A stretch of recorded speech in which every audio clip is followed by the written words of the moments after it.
Jungkook marched over to Wine's father's office. As he reached the office door, the secretary outside stood up, getting alert, but didn't dare to stop him. Oh, no one wanted to die. He looked angry, and they knew when he is angry, he is not to be messed with.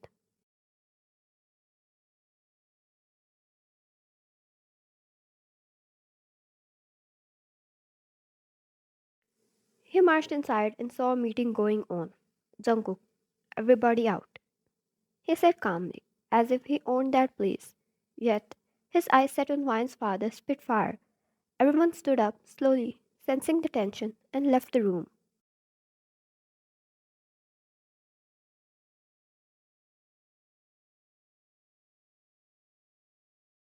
Eden, if it's not important, you are going to take responsibility, her father said, and Jungkook laughed. He wanted to grab that man and slam him against the wall. Jungkook, how about you take responsibility for what you did?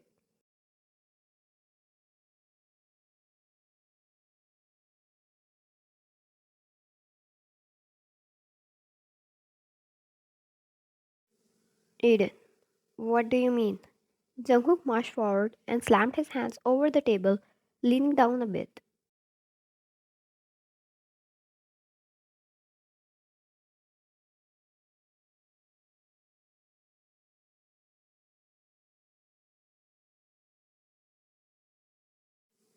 Jungkook, I told you I wanted to make my condition clear to Wine herself. I told you I should do that to avoid any future problems. I repeated it 4 goddamn times. But you said you'll talk to her. Since she is your daughter, she will understand you better.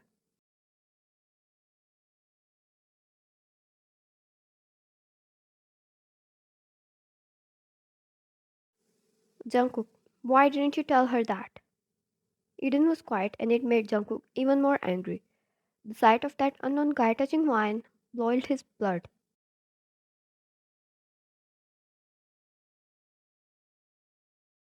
Jungkook, answer me, god damn it. Eden, I thought once you get married, things will get better. Wine would never agree to that. That girl gave up on inheritance because she wanted a simple, affectionate love and life. You think she would agree to that?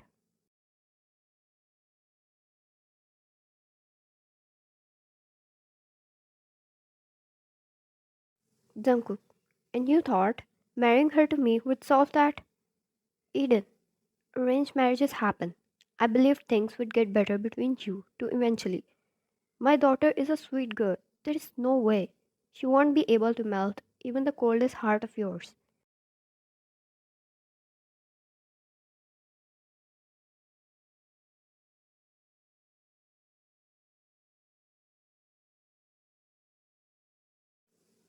Jungkook stepped away and pulled onto his hair. This was ridiculous. It didn't make any sense. How could a father do that to his own child? Jungkook, you are going to tell Wine everything yourself, or I'm going to do it. Make a choice.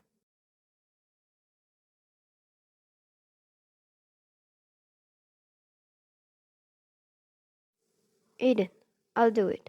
When I find it right. Jungkook laughed. Jungkook, bold of you to assume I'll believe that. Do it now. I'm calling her here.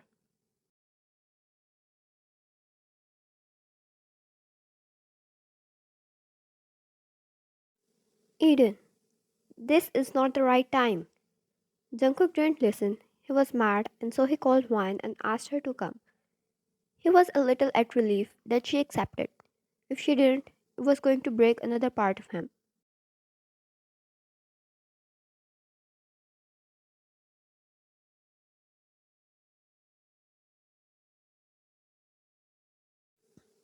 Time ticked and Wine arrived.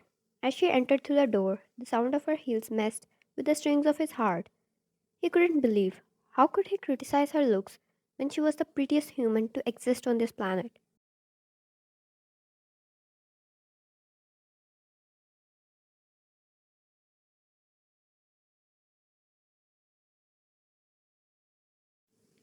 She matched his eyes for a moment before she looked at her father. That one moment felt like a century to Jungkook, and yet he wanted more of it. He wanted to hold her. He wanted to fall on his knees and cry for forgiveness. He spent 1 month in agony, and his heart was still nothing but broken pieces of pain.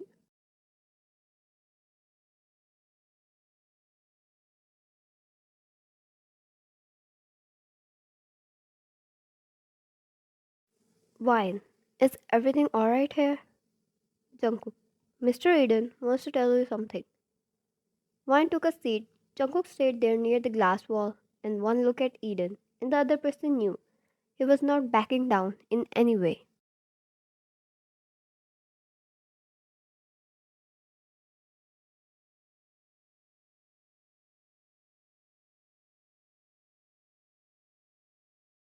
Eden, there's something I hid from you.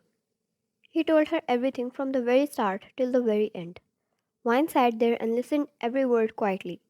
Every word, as it reached her ears, weighed down on her chest more than the last one did.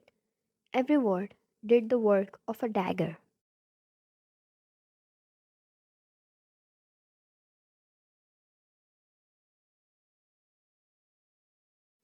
However, she didn't react.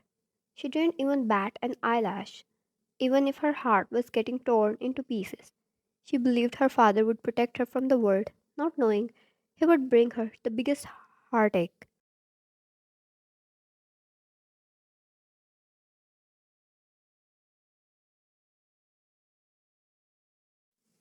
Ryan, tomorrow is the official ceremony. I'll sign the papers, become the chairwoman, and we'll be done there. She stood up, as stoic and cold as ever.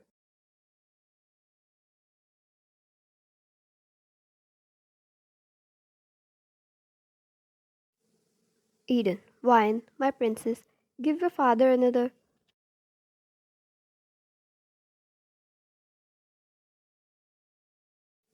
Ryan, you're equally responsible of my pain as him.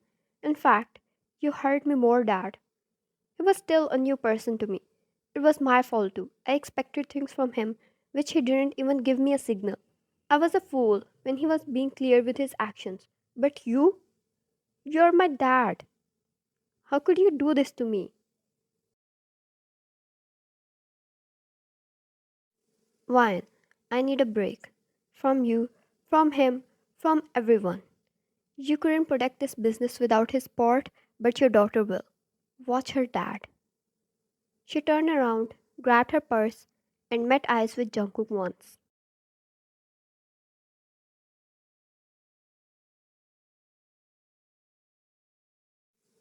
The anger and pain in her eyes was new and pure. He hated causing her pain again, but it needed to be done.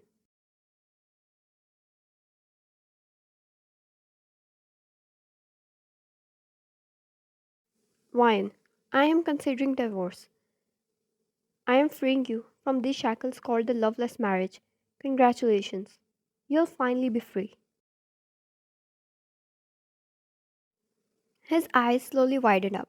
The world spun around him, and he saw her leaving his side.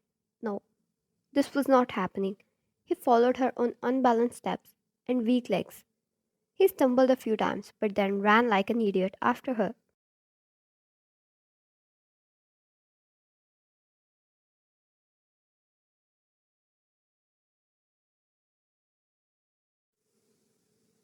People watched, thought he was crazy, yet he didn't care. Once he ran out of the building, he saw her car leaving the gate. He shut his eyes. He didn't remember when he cried the last time. It had been years, or maybe decades. But right now, he wanted to weep like a child who lost his favorite thing.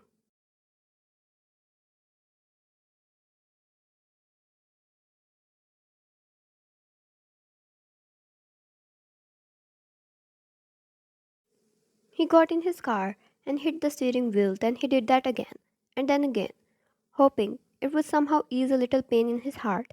Maybe, if the physical pain exceeds his emotional pain, it might make him feel better. But nothing helped.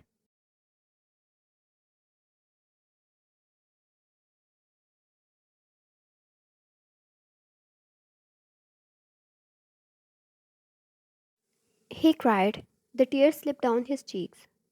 His eyes turned red as he pulled onto his hair and screamed his lungs out. There was no one else to blame either. He lost her with his own hands.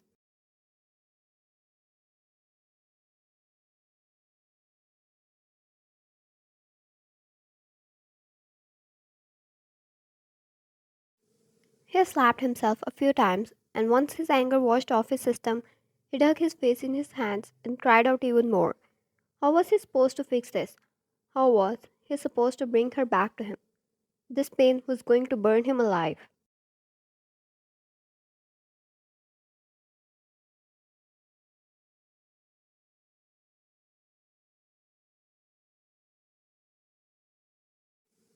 As Wine drove out of the office, she saw Jungkook through the rear mirror. The way he ran after her, how he stumbled a few times, adding to the sights of him since last whole month.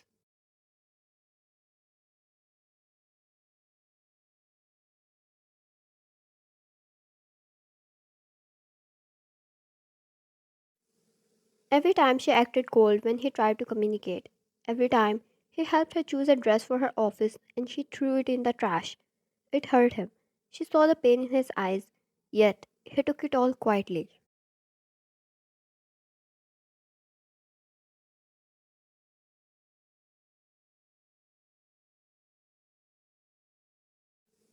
Yet every time he stroked her hair thinking she's asleep, every time he made her bed and sprayed her favorite mist to calm her senses, and she acted like she didn't notice. When he played his favorite heels in front of every other, so she chose them unknowingly, and she did. She let him do things because she still loved him.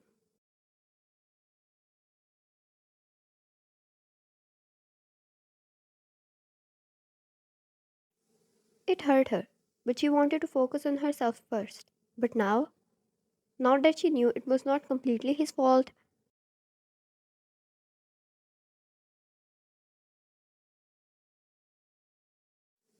he didn't love her.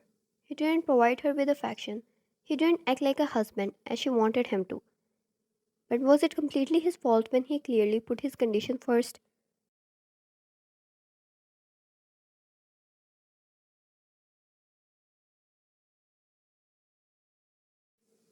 To be continued.